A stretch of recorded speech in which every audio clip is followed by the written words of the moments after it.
Hello friends.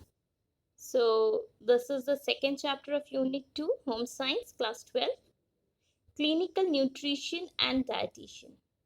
So we have the Clinical Nutrition and Dietitian. In this chapter, we will learn and understand and describe the significance and scope of clinical nutrition and dietitian. We will also describe the role and function of clinical nutritionist or medical or nutrition therapist, and we will also explain the knowledge and the skills that is required for a nutrition and dietetics. So now first coming to, as I told you in the earlier class, that nutrition is a science of food, or basically nutrients are the components of the food that is essential for the proper growth and development of the body. And the nutrition, it is a science of food, nutrients and other substances, as well as their digestion, absorption and utilization by the body. So how food is being taken in and how it gets digested, both are involved. So not only how the food is being taken in, what kind of food is being taken in, but its digestion, absorption and utilization by the body is also taken care of. Now, nutrition is concerned with the social, psychological and economic aspect of the food. So what one eats, it completely depends on the social environment. It also depends on the psychology, and also economic aspects is taken care of. Okay. So now when nutrient intake are inadequate, when there is not a proper intake of nutrient, or when you are not taking in a balanced diet, then you tend to be infected. Okay, you tend to fall sick. Okay, so now for the body it is difficult to go ahead and follow the immune system. That is why you are falling sick. For healing wounds, you are specified to take some kind of food, mainly medications. Okay, and all those things. So now then you say that you are having a disease. Disease is nothing but when the easiness of the body is hindered, it is being stopped. So that is what is called as a disease. Okay, now nutritional status and support prior to and after illness play an important role in prognosis, recovery and even duration of hospitalization. So you will see, when you fall sick, the doctor always tells you what to eat, what not to eat, everything. So mainly, if you even after a surgery in the hospitals, you will have a dietitian who will come in and give you a diet chart. So these are the things, and this is the time that you should have, this is how you should have. Okay, so all these things they will let you know. So it is very important for you to recover and prolong after your ailments. Okay, so this is very important for that. And poor nutrition will only lead to health problems. So the specialized area which deals with this nutrition during illness, it comes under clinical nutrition, or it is also called medical nutrition therapy nowadays. What is the significance of this medical nutrition? This nutritional care, it is now used worldwide. Everyone talks about the nutrition. Okay, the health problems, diseases, everything has come across. Now, by giving the knowledge to a person and by telling them what to eat, how to eat, it completely depends on their physiological condition also. Then how well can they digest it, what can be absorbed out of it, how well can they metabolize themselves. So when a person comes out from some dehydration, they are basically put on liquid foods, because the body cannot take up solid food, and the body needs more of water or liquid. That is important more than solid food, and it is difficult for them to digest up. So digestion has gone somewhere wrong, so they will be told to have a liquid food. So that completely depends on their physiological conditions. So even if one function is initially affected in some individual, if the health problem intensified, other body functions may be affected. So if we do not take care of one problem, one issue, then it might lead up to more and more issues. Now it must be borne in the mind that the function of any organ, tissue or system of the body can be affected due to disease, which can lead to minor and acute to major and sometimes chronic and long lasting problems. So any issues in the body that happens, it can have a mild to a severe effects. Okay, so now for this purpose, it is very important for us to take care of the nutrition of the body. Okay, now the professional clinical nutritionist or dietitians, whom we call it as, they use a systematic and logical approach to give the nutrients to the patient by their unique need. Okay, so everyone is not given the same kind of diet. So they will see what is the individual's capability of taking in the nutrition, and thus they will make the chart according to their own requirement. So the patient is the primary focus of the nutritional care process. The 20 and 21st centuries have witnessed tremendous advances in the field of medicine and pharmacology, enabling us to control many communicable diseases and infectious diseases. Now, newer diseases such as HIV and AIDS has also emerged. The prevalence of non-communicable diseases such as obesity, heart disease, hypertension and diabetes is not only increasing, but it is occurring at a very young age. In fact, now diabetes, it has become the capital of the world. Okay, like every next person is going to have diabetes at a very young age. Now the clinical nutrition, here they will play a very important role by providing you the proper nutrients, and they will recommend you therapeutic diets for managing various diseases. How can you manage it up?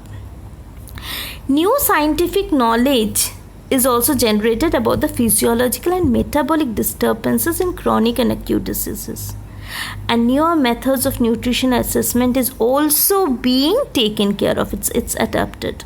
So there are different ways that each and everything is acting, and there are thus, how the nutritionalist will give you the nutritions, that also will vary. Okay, now researchers and scientists continue to discover the role of individual nutrients in the body, their metabolic regulations, what are the diseases that they can prevent, and all these things. For example, we have antioxidants like beta carotene, selenium, vitamin E and vitamin C, particularly from food, appear as a protective role. Now here we have few definitions that you can take care of. Okay, so there are few definitions that I will be reading through. Nutraceuticals. How we have pharmaceuticals, that is based on pharma or medicines. This is nutraceuticals, which is substances based on health or nutrition, are substances that have health benefits. They may be components in natural foods or food products manufactured wherein specific ingredients may be included to confer health benefits. Next, we have medicinal food, are those food that are specially manufactured for persons with specific need. Such food are regulated and can be used only with a doctor's prescription for any specific dietary management or of a disease or condition. Phytochemicals or bioactive compounds are non-nutrient constituents present in food that have physiological or biological activity and influence health. So we understood what is nutraceuticals. Nutraceuticals are those substances or those components in the food that has got some benefits for our health. We have medicinal foods. Medicinal foods are those specific foods that those are given by the doctors or prescribed by the doctors for a temporary period or for dietary management of that particular condition of the disease. So like for diabetes, doctor might tell you not to take any sugar, but for a general people like me and you should be taking some amount of sugar which is important for the body. Okay, or doctor might prescribe you liquid diet if you are going ahead with dysentery. That doesn't mean that throughout life you will have liquid diet. It is only for the temporary period. Later you should be taking solid foods. A lot of carbohydrates requires to be taken for the proper activities of the body. Phytochemicals and bioactive compounds are not nutritious compounds. They are not nutrition components, but they are important for the biological activity. Now coming to the basic concept, the basic concept here is the dietitian or the medical nutrition therapist's role is to provide advice and translate technical informations into dietary guidelines. So now there are, when there is a disease, then there are some technical information that is there, but that these dietitians will convert those terms into the dietary guidelines and give it to them. They will provide advice to patients if necessary, give prescriptions to healthy individuals at different stages of life cycle from womb to the tomb in order to help and maintain good nutrition health. So there is a very common thing. If you want to go slim, then you go to VLCC and they will give you a list of diets that needs to be followed. So it is very important. Okay, besides this, nutrition and diet therapy are used to improve the overall health of the patient with a wide range of conditions. For example, diarrhea, vomiting. So n number of diseases you have, there is some nutrition that is involved in it for your better prognosis. Okay, now the clinical nutrition and dietetics, they are basically now concerned with the requirements of patients suffering from different diseases, prescribing them the right type of diet that they should take. Now, what is the objective of diet therapy? The main objective of diet therapy will be formulation of the diet to meet the needs of the patient, taking into consideration her or his food habits. So, what is their food habit? Accordingly, I will give them the diet. Modifications of the existing diet to ameliorate the disease condition and to keep it under control. So the dietitians also will try to modify the diet charts that is given to you so that the disease is under control. Correction of nutritional deficiency. If there is any nutritional deficiency that is there, what are the different nutrients that we have? Okay, the different nutrients that we have for the body is carbohydrate,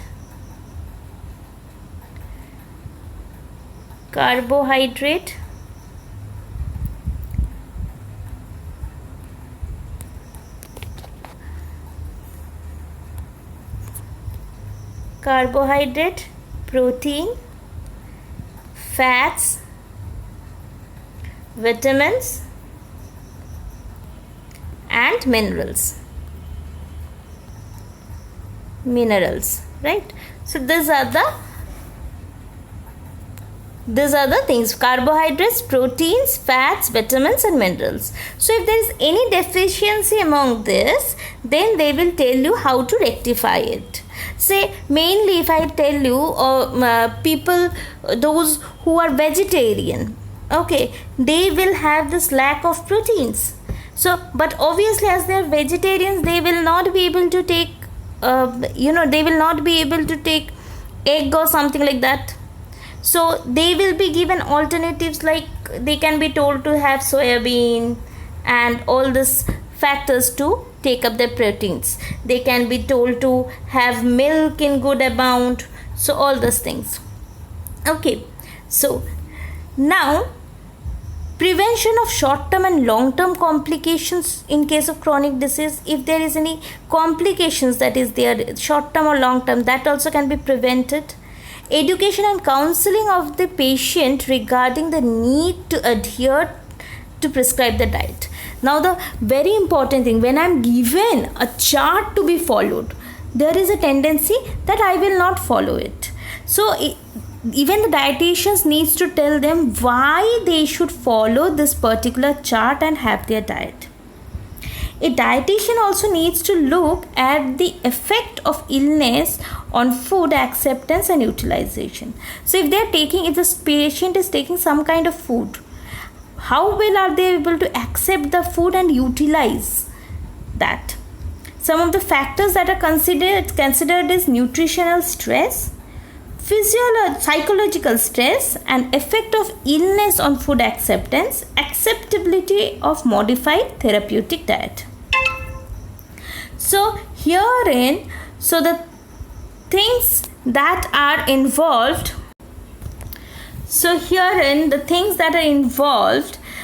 is the nutritional stress.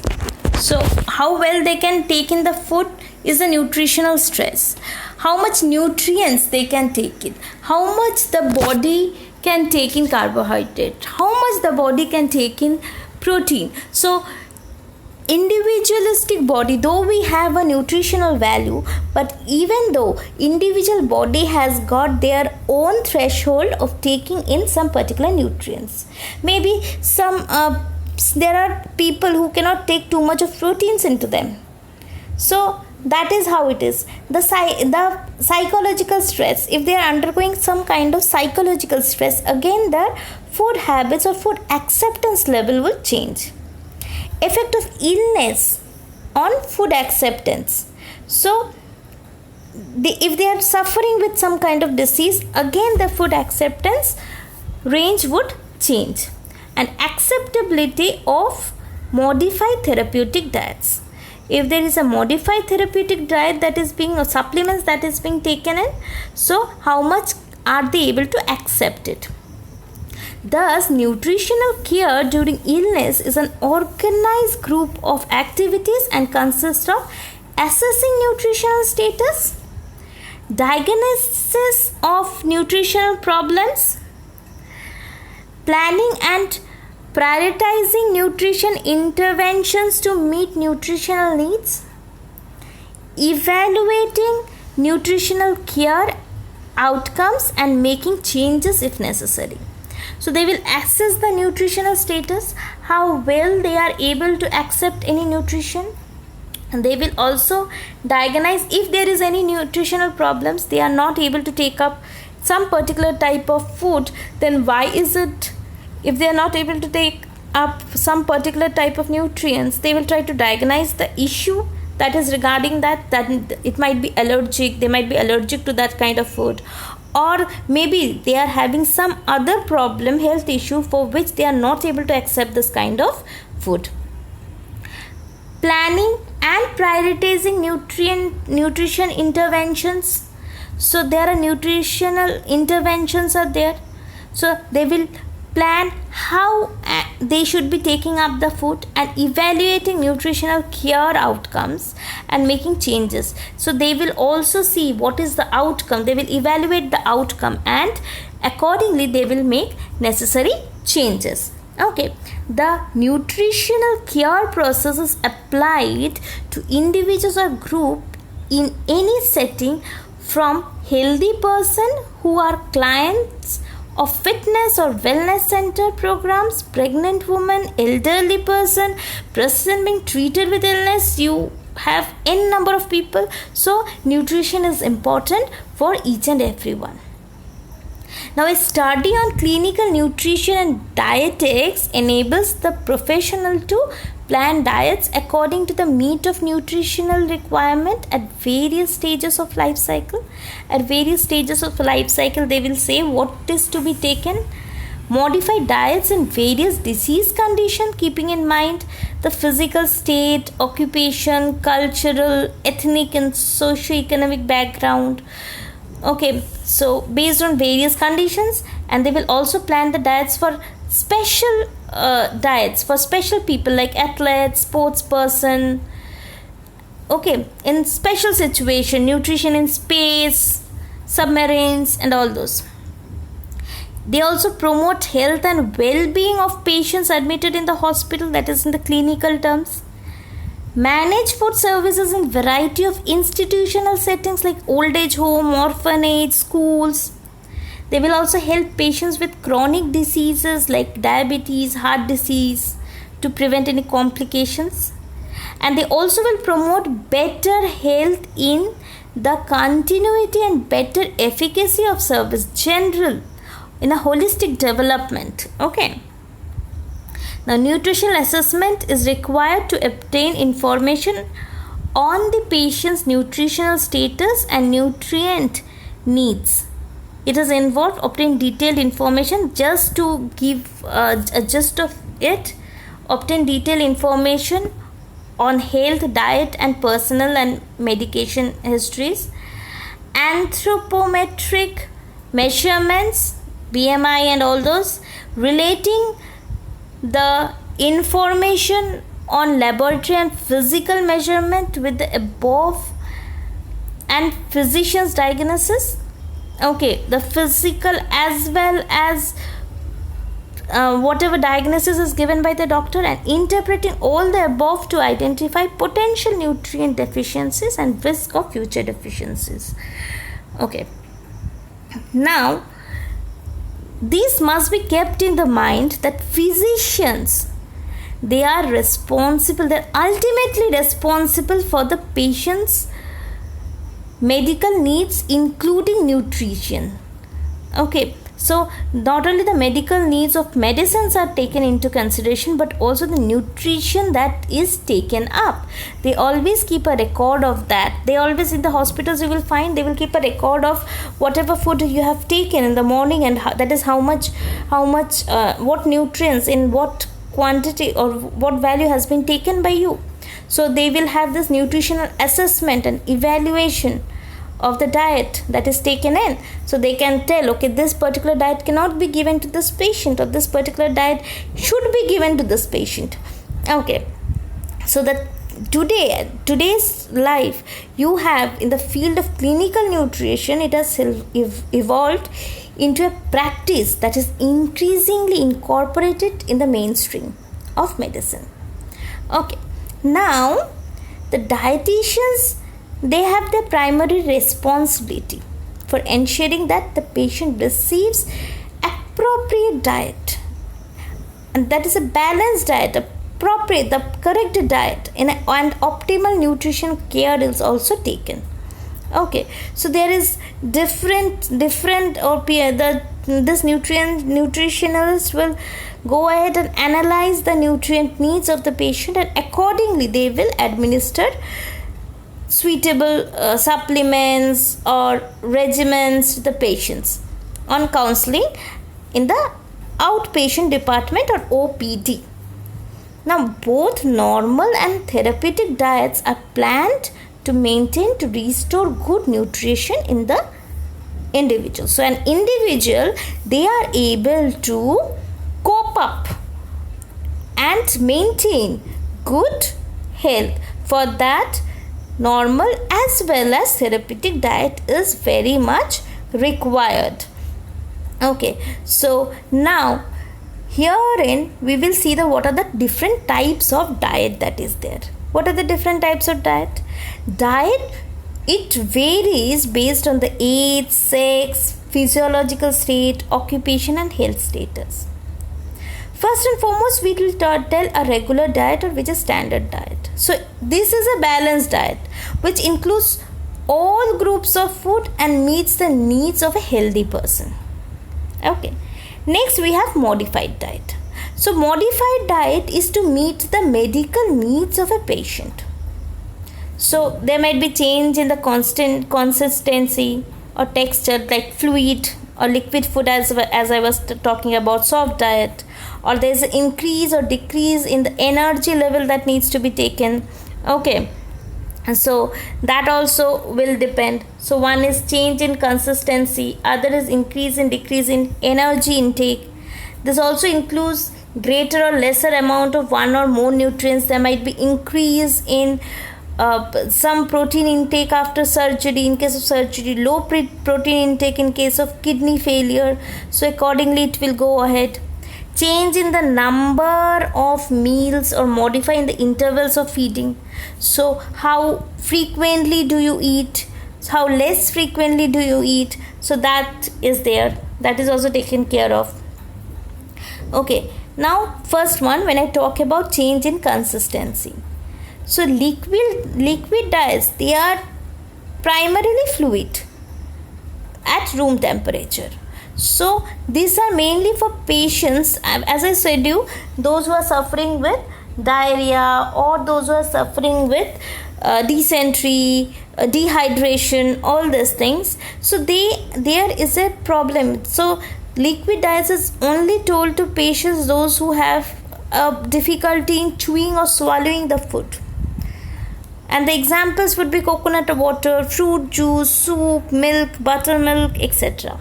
Okay. Now there is a variation of this is also clear liquid diet. A variation is clear liquid. That's completely clear. Clear soup or juice. So liquid. Okay.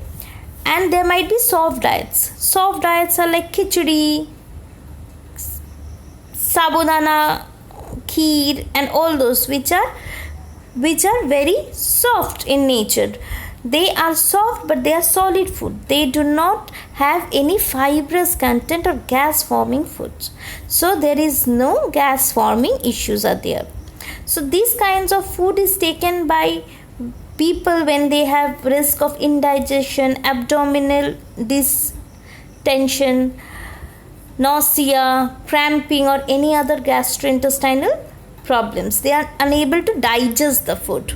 Okay, so that is when they are recommended with soft diet. Okay, so these all are, this is a mechanical soft diet. Mainly people in who are elderly people, those who are old, they are also given soft diet. Those who are infants, children, they are also given soft diet. Okay, so it is easily digested by them. Now the feeding routes, so how it is being given to them. One is mechanical feeding. So you are given, you use your hand or spoon and then you eat. Now if a person is unconscious or if there is a problem with the esophagus, so you know that when I talk about the digestive system, you have the mouth, and then it enters into a long tube. This is called as esophagus.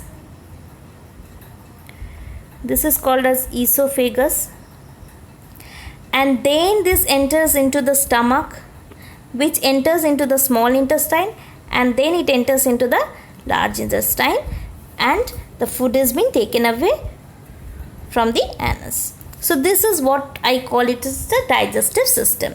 So we have the esophagus. If there is any issue in the esophagus, again people will not be able to take the food through their mouth. Okay, now so for these people there are two options that is there. One can be, one is tube feeding and other is intravenous feeding. One is tube feeding and one other is intravenous feeding. So what is tube feeding?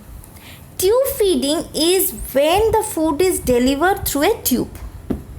Okay, so that is one thing. And intravenous is when it is given into the veins through some injection.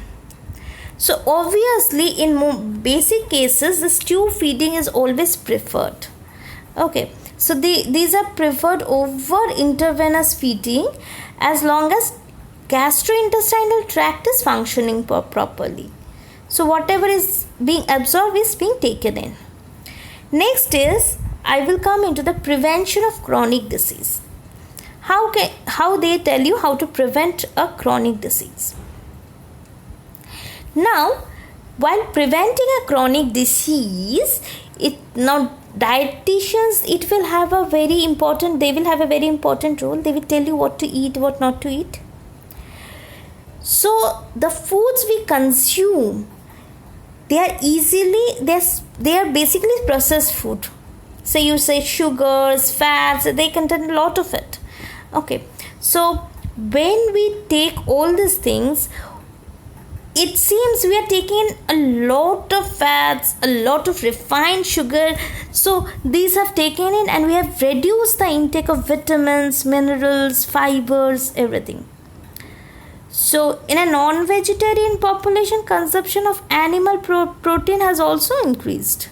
So those who are non-vegetarian, a lot amount of fats is being taken in because they are usually based on fish, chicken, red meat, all those things.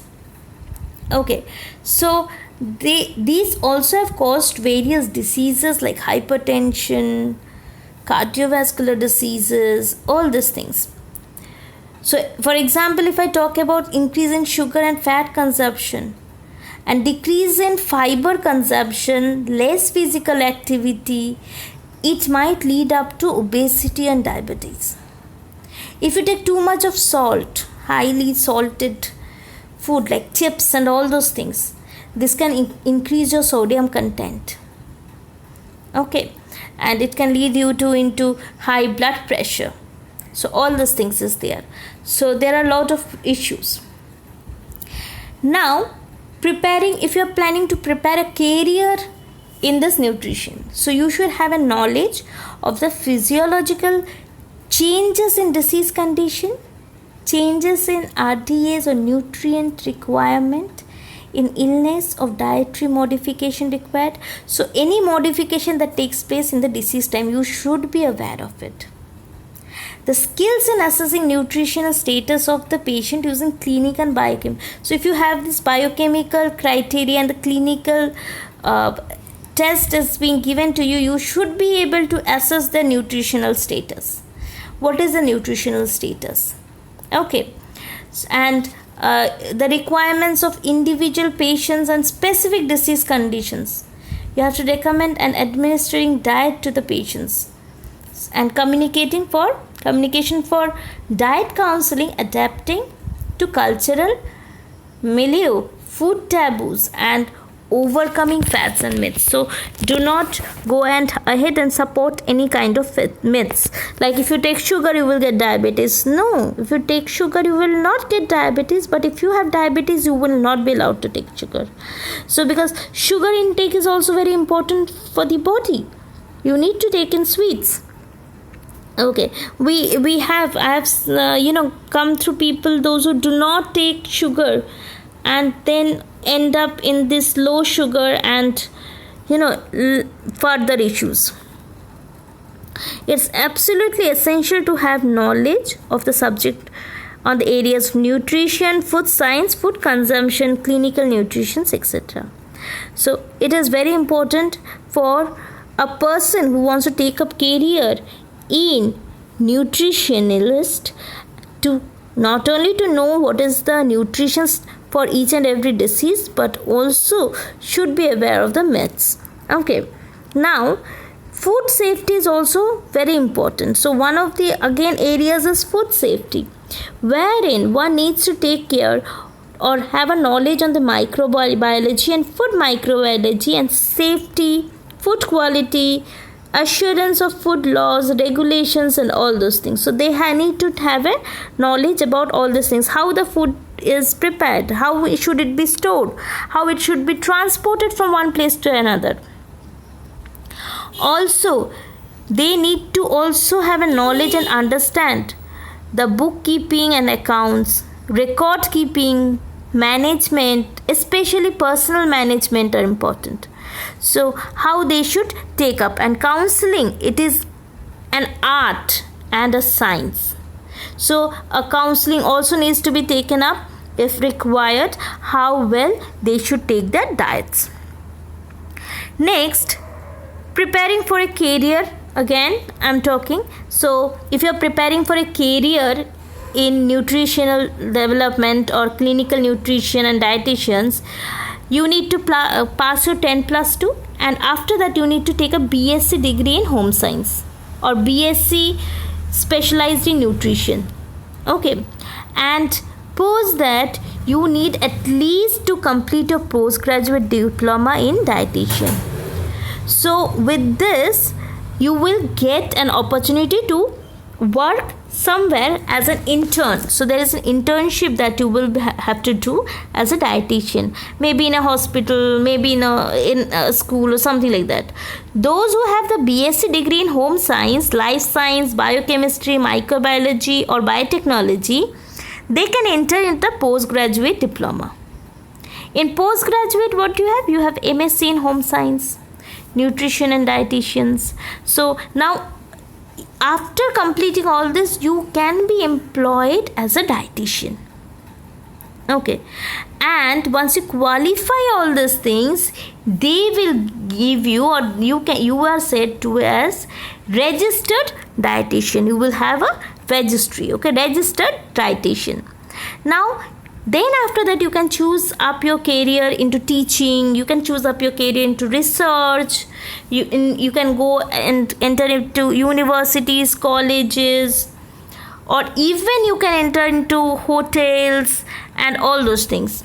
So there is a national or state eligibility test conducted by UGC, and it is advised to complete your PhD too, in case you want to pursue a career in academics. So if you want to pursue a career in academics, do research and all those things, then you need to do your PhD.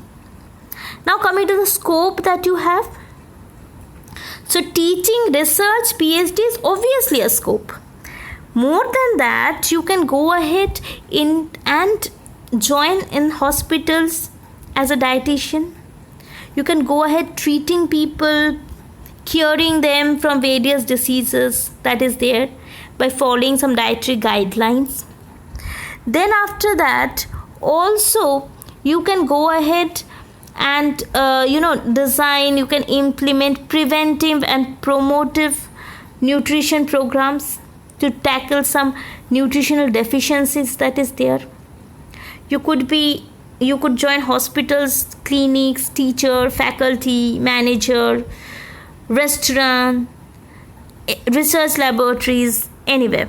Okay, so herein there are career avenues that I will read through. Dietitians with consultants or physicians in health clubs or gymnasiums. Dietitians in hospital including specialty department, a key member to provide nutrition support in healthcare team. Freelance dietitian. Dietitians in catering services for hospitals, schools, industrial canteens, etc.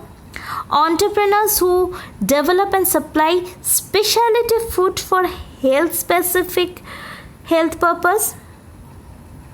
Teaching and academics. Research including clinical research, nutrition marketing and technical writing. So here in this chapter we have discussed what is the role of a dietitian. We have also discussed what